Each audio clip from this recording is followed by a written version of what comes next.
দুনিয়ার কোনো কিছু হাসিল হয়ে যাওয়া এটা সফলতা নয়। একজন মুমিন মুসলিমের মর্যাদা আল্লাহর কাছে, এক পাল্লায় যদি একজন মুমিন মুসলিমকে রাখেন, আরেক পাল্লায় পুরো পৃথিবীকে রাখেন। কেউ যদি পুরো পৃথিবীকে ধ্বংস করে দেয়, এটা আল্লাহর কাছে অত বড় অপরাধ নয়। একজন মুমিনকে যদি কেউ হত্যা করে, এটা যত বড় অপরাধ।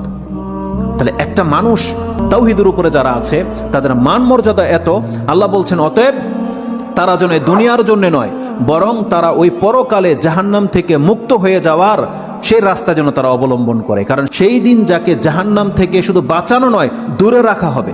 ওয়াউদখিলাল জান্নাহ, আর যাকে জান্নাতে প্রবেশ করিয়ে দেওয়া হবে, আল্লাহ বলছেন ফাকাদে ফাজ, এই হলো সফল কাম। কারণ জান্নাত এমন একটা জায়গা, এটা হচ্ছে চির সুখের জায়গা। একবার শুধু কোনো ব্যক্তিকে জান্নাতে ঢুকিয়ে দিলে জীবনের যত পেরেশানি আছে সব দূর হয়ে যাবে, সব দূর হয়ে যাবে। তাহলে পরকালের ব্যাপারটা হচ্ছে এমন। আল্লাহ বলতেছেন সেই দিন যাকে জান্নাতে ঢুকিয়ে দেওয়া হবে, আল্লাহ বলছেন এই ব্যক্তি হচ্ছে সফল কাম। তাহলে এই সফলতা আসবে কিসে? একমাত্র আপনার ঈমান, তাওহীদ। আপনি আল্লাহকে মেনে নিয়েছেন, আল্লাহর বান্দা, আপনি আল্লাহর সাথে শিরিক করেন না, এমন প্রত্যেকটা ব্যক্তি সেই জান্নাত সে পাবেই পাবে। এটা আল্লাহ ওয়াদা করেছে।